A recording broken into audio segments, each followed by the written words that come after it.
ಅದಕ್ಕೆ ಸುಡಬೇಡ ಅಂತ ಬುದ್ಧಿ ಮಾತು ಹೇಳೋಕ್ಕಾಗತ್ತಾ? ಹಾಗೆ ಹೇಳಿದ್ರೆ ಅದು ಸುಮ್ಮನೆ ಇರುತ್ತಾ? ಬೆಂಕಿ ನಮ್ಮನ್ನ ಸುಡ್ತಾ ಇದೆಯಲ್ಲ ಅಂತ ಯೋಚನೆ ಮಾಡೋ ಬದಲು ಅದರಿಂದ ಹೇಗೆ ಕಾಪಾಡ್ಕೋಬೇಕು ಅಂತ ಯೋಚನೆ ಮಾಡಬೇಕು ಮಗನೇ. ನಿನಗೆ ನನ್ನ ಮಾತು ಅರ್ಥ ಆಗ್ತಿದೆ ಅಂತ ಅಂದ್ಕೊಳ್ತೀನಿ. ನೋಡು ಮಗನೇ, ಈಗ ಅವ್ರು ಅನುಭವಿಸಿದ ಕಷ್ಟಗಳೆಲ್ಲ ಸಾಕು. ಇನ್ನಾದರೂ ಅವ್ರು ನಗನಗ್ತಾ ಸಂತೋಷವಾಗಿರಬೇಕು.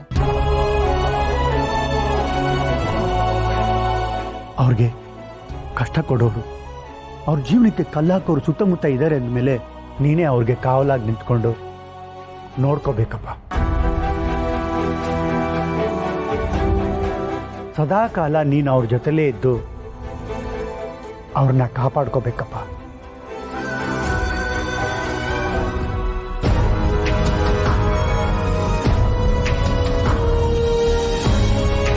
ಸರಿ ಸರಿ, ನನಗೆ ನಿದ್ದೆ ಮಾಡೋ ಹೊತ್ತಾಯಿತು.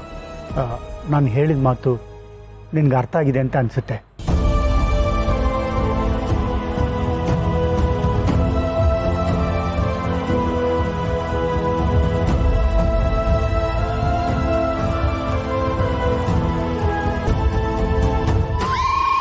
ಶ್ರೀವಲ್ಲಿ, ಇಷ್ಟೊಂದು ಏನ್ ಮಾಡ್ತಿದೆ ಇಲ್ಲಿ? ಹೋಗಿ ಮಲ್ಕೋ.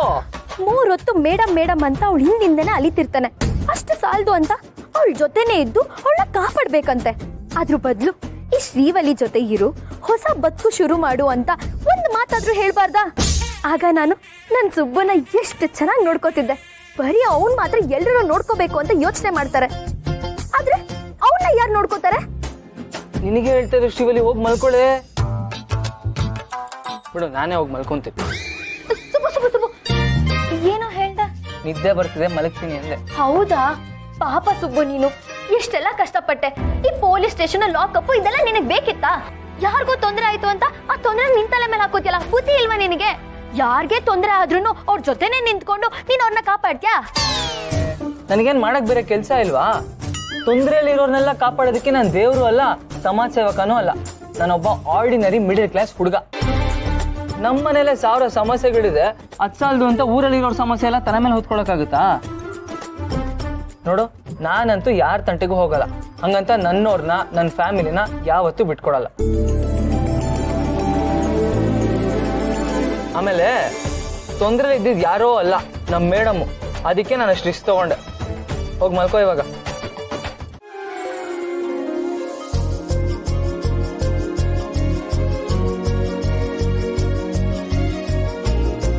ಈ ಗಾಡಿಲಿ ನಾನು ನೀನು ಜುಮ್ ಅಂತ ಊರೆಲ್ಲ ಸುತ್ತಾಡ್ಬೇಕು.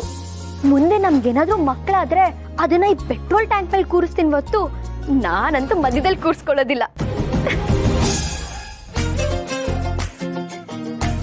ಹೌದು, ಬೈಕಲ್ಲೇನೋ ಸುತ್ತಾಡೋದು ಸರಿ, ಆದ್ರೆ ಈ ಹಳೆ ಬೈಕಲ್ಲೇ ಸುತ್ತಾಡ್ಬೇಕಾ? ಇಲ್ಲ, ನಾನು ಸುಬ್ಬುಗೋಸ್ಕರ ಹೊಸ ಬೈಕ್ ಕೊಡಿಸ್ತೀನಿ. ಆದ್ರೆ ನೀನ್ ಅದನ್ನ ತಗೋಬೇಕಲ್ಲ. ನೀನೇನೋ ಸ್ವಾಭಿಮಾನಿ, ಆದ್ರೆ ನಾನಿನ್ ದೊಡ್ಡ ಅಭಿಮಾನಿ. ನಾನ್ ಬಿಡ್ತೀನಾ? ನಿನಗ್ ಕೊಡಿಸ್ತೀನಿ, ನೀನ್ ತಗೋತ್ಯಾ. 2 ದಿನ ಊಟ ಬಿಟ್ಟು ರೂಮ್ ಬಾಕ್ಲ ಹಾಕೊಂಡ್ರೆ ನಮ್ಮ ಅಪ್ಪ ಅಮ್ಮ ನಾನ್ ಏನ್ ಕೇಳಿದ್ರು ಹೂ ಅಂತಾರೆ.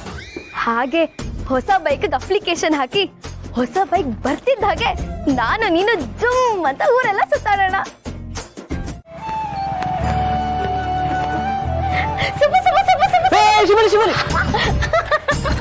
ತಲೆ ಕೆಟ್ಟಿದ್ದೀನಿ ನಿನ್ಗೆ. ಬೈಕ್ ಗುದ್ಬಿಡ್ತಿತ್ತಲ್ಲ ಇವಾಗ. ನನ್ ಕಂಡ್ರೆ ಎಷ್ಟು ಕಾಳಜಿ ನಿನಗೆ. ನನ್ನ ಬೈಕ್ ಏನಾದ್ರೂ ಡ್ಯಾಮೇಜ್ ಆಗ್ತಿತ್ತು ಅನ್ನೋ ಯೋಚನೆ ನನಗೆ.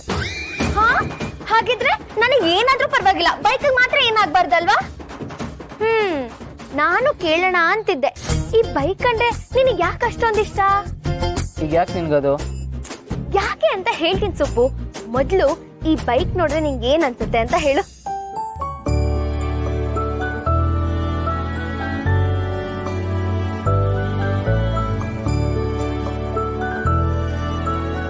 ಅಪ್ಪ ಅಂದರೆ ನನಗೆ ಎಷ್ಟು ಇಷ್ಟನೋ ಈ ಬೈಕ್ ಅಂದರೂ ನನಗೆ ಅಷ್ಟೇ ಇಷ್ಟ.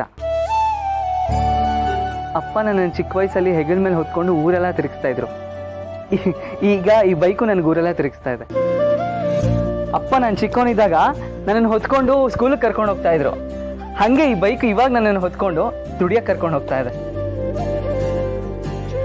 ನನಗೆಲ್ಲಾದ್ರೂ ಹೋಗ್ಬೇಕು ಅನ್ನಿಸ್ದಾಗ, ನನಗೆ ಹುಷಾರಿಲ್ಲ ಅಂದಾಗ ಅಪ್ಪ ನನಗೆ ನೆಲದ ಮೇಲೆ ಕಾಲಿಡಕ್ಕೆ ಬಿಡ್ತಾ ಇರಲಿಲ್ಲ. ಹಾಗೆ ಈಗ ಈ ಬೈಕು ಅಷ್ಟೇ, ನನಗೆ ನೆಲದ ಮೇಲೆ ನಡೆಯೋಕ್ಕೆ ಬಿಡಲ್ಲ. ಅದಕ್ಕೆ ಈ ಬೈಕ್ ಅಂದರೆ ನನಗೆ ತುಂಬ ಇಷ್ಟ. ಹೌದಾ? ಹಾಗಾದ್ರೆ ನೀನ್ ಇವಾಗ ಏನಾದ್ರು ಹೊಸ ಬೈಕ್ ತಗೊಂಡ್ರೆ ಅದನ್ನ ನೀನು ಓಡಿಸೋದು ಇಲ್ವಾ? ಹೊಸ ಬೈಕ್ ತಗೋಬೇಕು, ಶೋಕಿ ಮಾಡಬೇಕು ಅನ್ನೋ ಆಸೆನೇ ನನಗಿಲ್ಲ. ನಮ್ಮಂಥವ್ರ ಮನೆ ಮುಂದೆ ಒಂದು ಹಳೆ ಬೈಕು, ಒಳ್ಳೆ ಬೈಕ್ ಇರಬೇಕು. ಆ ಖುಷಿ ನನಗೆ ಇವಾಗಿದೆ. ಕೊನೆ ಉಸಿರಿರೋವರೆಗೂ ನಾನು ಇದನ್ನು ಚೆನ್ನಾಗಿ ನೋಡ್ಕೊತೀನಿ. ಇದು ಅಷ್ಟೇ, ನನ್ನ ಜೊತೆ ಯಾವಾಗಲೂ ಹೀಗೆ ಇರಬೇಕು.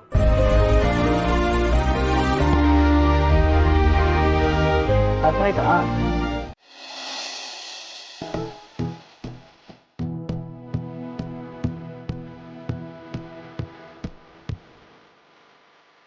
ಅಪ್ಪ, ನಾನು ಈ ಸರಿ ಖಂಡಿತ ಪಾಸ್ ಆಗ್ತೀನಿ ಅಂತ ಅನಿಸ್ತಿದೆ.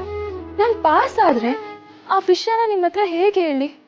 ನಿಮಗೆ ಸ್ವೀಟ್ ಕೊಟ್ಟು ಹೇಳ, ಅಥವಾ ಕಾಲಕ್ಕೆ ಬಿದ್ದು ನಮಸ್ಕಾರ ಮಾಡಿ ನಿಮ್ಮ ಹತ್ರ ಆಶೀರ್ವಾದ ತಗೊಂಡು ಹೇಳ, ಅಥವಾ ಪ್ರೀತಿಯಿಂದ ನಿಮ್ಮನ್ನು ಬಂದು ತಪ್ಕೊಂಡು ನನ್ನ ಮನ್ಸಿಗಾಗೋ ಖುಷಿನ ನಿಮ್ಮ ಹತ್ರ ಹಂಚ್ಕೊಳ್ಳ? ನಾನು ಪಾಸ್ ಆಗಿರೋ ವಿಷಯ ನೀವು ಕೇಳಿದ್ರೆ ನೀವು ಹೇಗೆ ರಿಯಾಕ್ಟ್ ಮಾಡ್ತೀರಾ ಅನ್ನೋದೇ ನನಗೆ ಗೊತ್ತಾಗ್ತಿಲ್ಲ ಅಪ್ಪ.